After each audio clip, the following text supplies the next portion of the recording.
إن الحمد لله نحمده ونستعينه ونستغفره ونعوذ بالله من شرور أنفسنا ومن سيئات أعمالنا من يهده الله فلا مضل له ومن يضلل فلا هادي له وأشهد أن لا إله إلا الله وحده لا شريك له وأشهد أن محمدا عبده ورسوله أما بعد فإن خير الحديث كتاب الله وخير الهدي هدي محمد صلى الله عليه وآله وسلم وشر الأمور محدثاتها وكل محدثة بدعة وكل بدعة ضلالة وكل ضلالة في النار. أعوذ بالله السميع العليم من الشيطان الرجيم من همزه ونفخه ونفسه.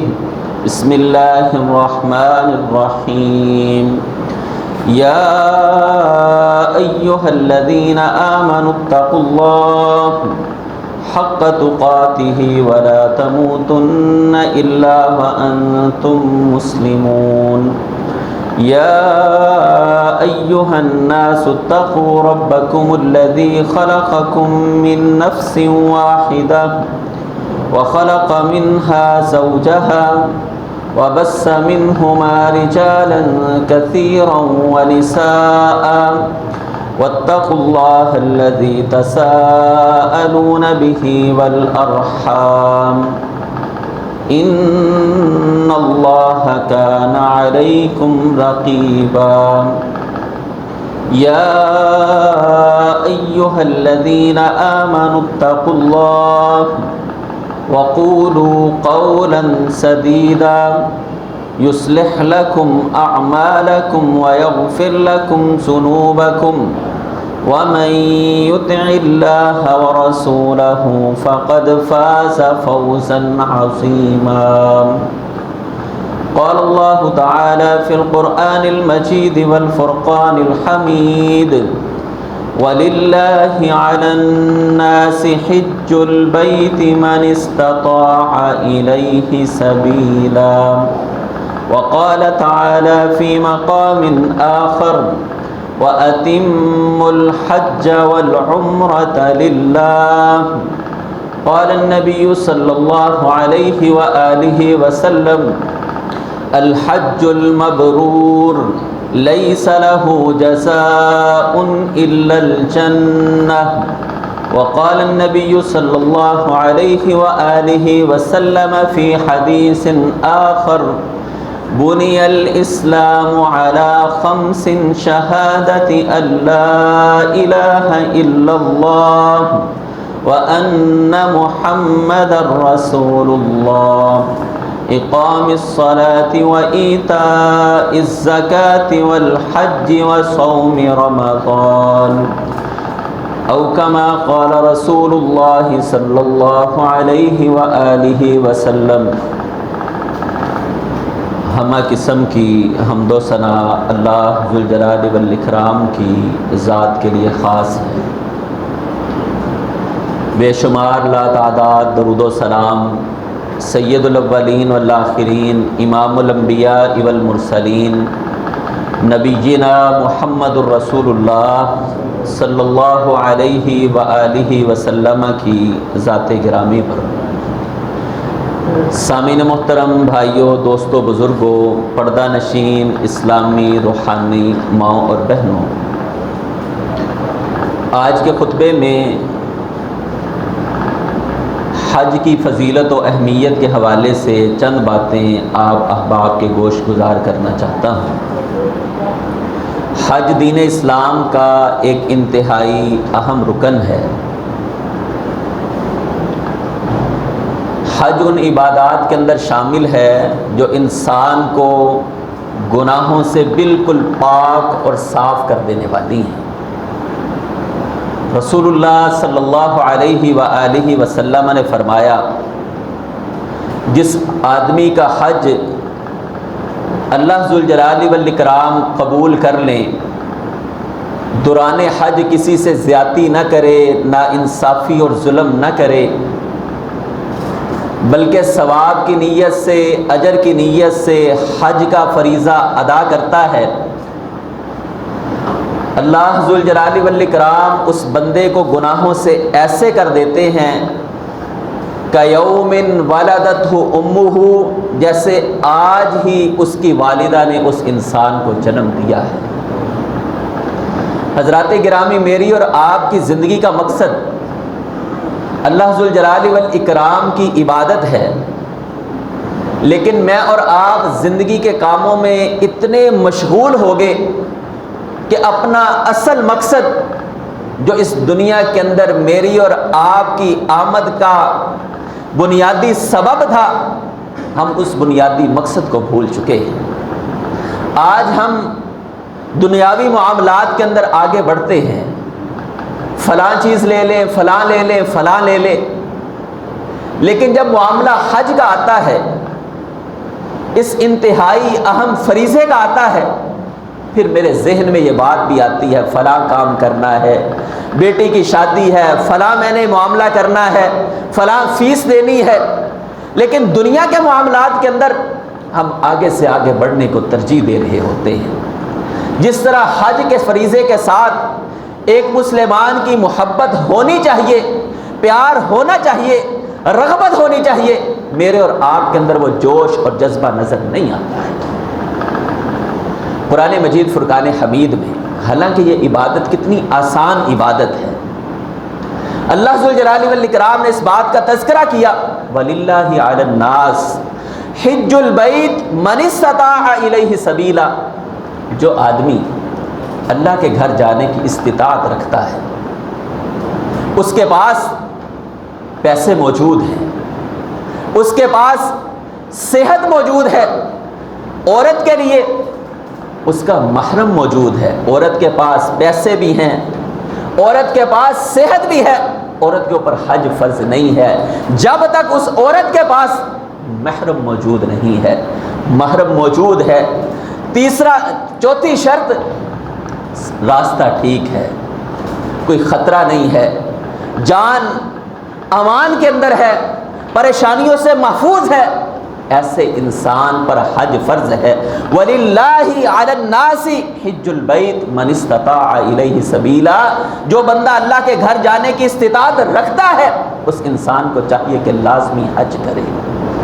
علماء کرام کی، محدثین کی، آج کے اسلامک اسکالر کی دو آراء موجود ہیں۔ بعض کہتے ہیں ہر صاحب استطاعت پر جب استطاعت ہو ہر سال اس انسان پر حج فرض ہے۔ دوسری رائے یہ موجود ہے کہ حج زندگی میں ایک مرتبہ فرض ہے۔ جو لوگ یہ کہتے ہیں ہر سال فرض ہے، قرآن مجید کے عموم سے استدلال کرتے ہیں، یعنی قرآن کے جنرل حکم سے استدلال۔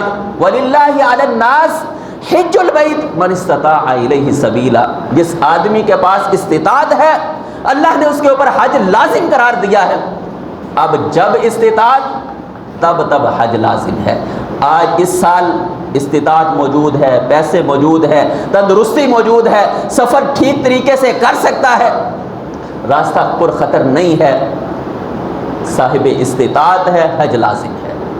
اگلا سال پھر آیا وَلِلَّهِ عَلَى النَّاسِ حِجُّ الْبَيْتِ مَنِ اسْتَطَاعَ إِلَيْهِ سَبِيلًا، استطاعت موجود ہے، یعنی ان کا کہنا یہ ہے کہ جتنے امراء ہیں، امیر لوگ ہیں، ہر ٹائم بینک بیلنس موجود ہے، ہر سال حج کرنا لازم ہے۔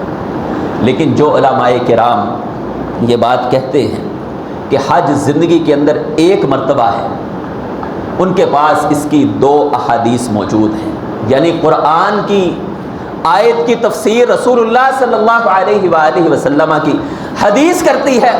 آپ علیہ الصلاۃ والسلام سے صحابی رسول سوال کرتے ہیں، اللہ کے رسول افی کل یوم، یعنی آپ علیہ السلام قرآن کی یہ آیت پڑھتے ہیں وَلِلَّهِ عَلَى النَّاسِ حِجُّ الْبَيْتِ مَنِ اسْتَطَاعَ إِلَيْهِ سَبِيلًا، کہ اللہ نے ہر صاحب استطاعت پر حج کو فرض کیا ہے۔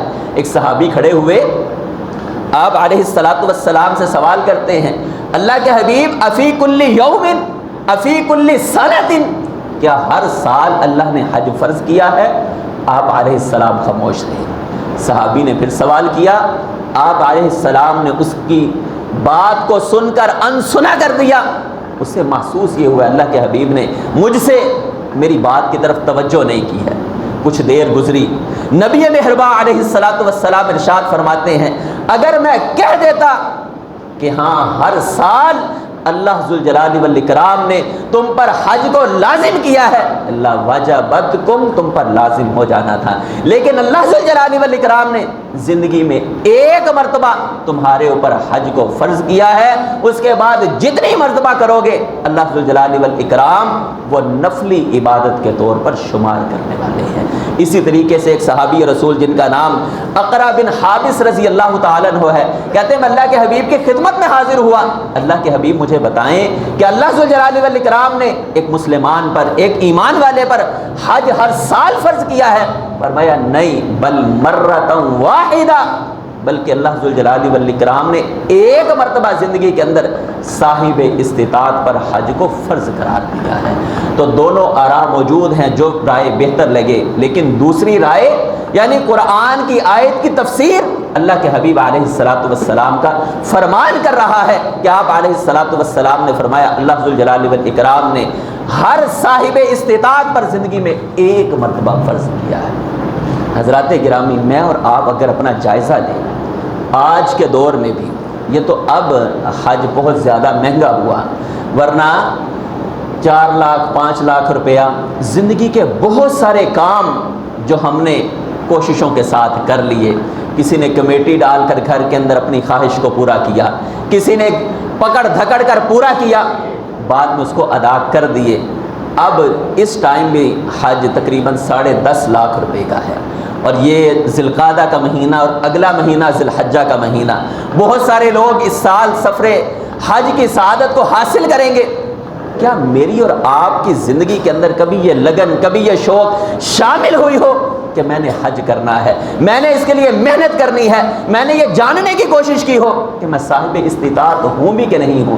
بھائیو، اگر ہم دنیا کی مجبوریوں کو دیکھتے رہے، آپ کسی بھی انسان کو صاحب استطاعت ثابت نہیں کر سکتے۔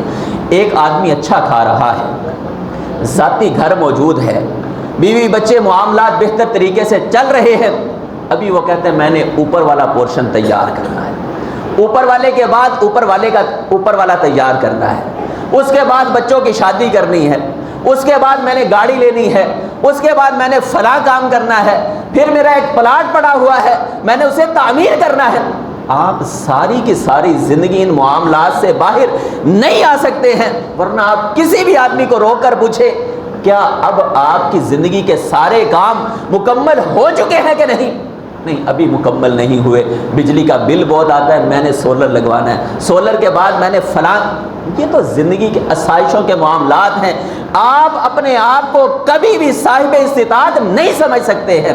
حضرات گرامی، صاحب استطاعت کون ہے؟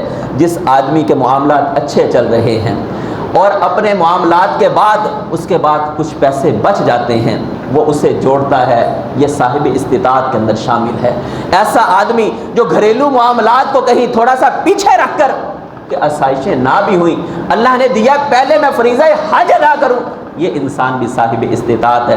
تو ہر آدمی اپنے آپ کو بہتر سمجھ سکتا ہے، اپنی زندگی کی دوڑ میں حج کے فریضے کو شامل کریں۔ رسول اللہ صلی اللہ علیہ وآلہ وسلم نے اس کا جو ثواب بیان کیا ہے، رجع کیوم ولدتہ امہ، جس دن واپس آئے گا اسی طرح ہو جائے گا جیسے ماں کے پیٹ سے آج ہی اس دنیا کے اندر آ رہا ہے۔ یہ سعادت ہے، یہ کامیابی ہے۔ اور رسول اللہ صلی اللہ علیہ وآلہ وسلم نے فرمایا، حج کے فضائل کو بیان کرتے ہوئے فرمایا، 2 بندوں کا اللہ ذوالجلال والاکرام والی بن جایا کرتا ہے، 2 بندوں کا اللہ محافظ بن جایا کرتا ہے۔ فرمایا وہ آدمی جس نے کسی سے قرض لیا ہے، قرض کی ادائیگی کے لیے پریشان رہتا ہے۔ ہمارے ہاں تو کئی دفعہ ہم قرض لے لیتے ہیں۔ ہمارے محلے میں ایک آدمی ہے، کہتا ہے میں اس آدمی کو بے وقوف سمجھتا ہوں جو آج کے دور میں کسی کو قرض دے۔ یہ آدمی موجود ہے ہمارے قریب رہنے والا، کہتا ہے میں آج کے دور میں اس آدمی کو بے وقوف سمجھتا ہوں جو کسی کو قرض دے۔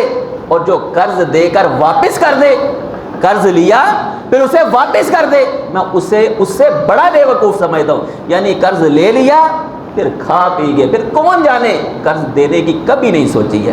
جو دے وہ بے وقوف، اور جو لے کر واپس کر دے وہ اس سے بڑا بے وقوف ہے۔ لیکن اسلام کیا کہتے ہیں؟ رسول اللہ صلی اللہ علیہ وسلم نے فرمایا انسان ہے، مجبوریاں، زندگی کے معاملات ساتھ ساتھ ہے، ضرورت پڑی کسی سے قرض لیا، بڑا ہی پریشان ہے کہ میں نے اس کے پیسے دینے ہیں، اور قرض شہید کو بھی اللہ نے معاف نہیں کیا۔ رسول اللہ صلی اللہ علیہ وسلم اس وقت تک جنازہ نہیں پڑھایا کرتے تھے جب تک کوئی قرض کی ذمہ داری نہ لے۔ مقداد رضی اللہ تعالیٰ عنہ کہتے ہیں ایک مرتبہ میں نے، آپ علیہ السلام جنازہ پڑھانے لگے، آپ نے فرمایا اس آدمی کے ذمے جو قرض ہے کیا اس کی کوئی ذمہ داری لیتا ہے؟ کہتے ہیں میں نے کہا میں اللہ کے رسول لیتا ہوں۔ فرمایا آپ نے جنازہ پڑھا دیا، پھر آپ روزانہ کی بنیاد پر اتنے فکر مند رہتے تھے مقدار اس کے قرض کا کیا بنا ہے، اس کے قرض کا کیا بنا ہے۔ میں نے کہا اللہ کے رسول میں نے اس کا قرض ادا کر دیا ہے۔ فرمایا آج اس کی میت کو اللہ نے آزادی عطا کی ہے۔ حضرات گرامی، قرض کا معاملہ اتنا حساس معاملہ ہے، معاملات کو کلیئر کر کے جائیں کسی کا لے۔ فرمایا اللہ ذوالجلال والاکرام جو قرض کی ادائیگی کی نیت رکھتا ہے اللہ اس کے لیے اسباب پیدا کر دیا کرتے ہیں۔ اللہ کا یہ وعدہ ہے اس کی نیت اگر ادائیگی کی ہے اللہ اسے ضرور بھی ضرور اس قرض سے بری کر دینے والے ہیں۔ اور دوسرا وہ آدمی فرمایا جو انسان حج کی نیت کرتا ہے اللہ اس کا نگران بن جایا کرتا ہے، یہ نیت کرتا ہے اللہ اسباب پیدا کر دیا کرتے ہیں، اللہ اس کے لیے راستے کی آسانی کر دیا کرتے ہیں۔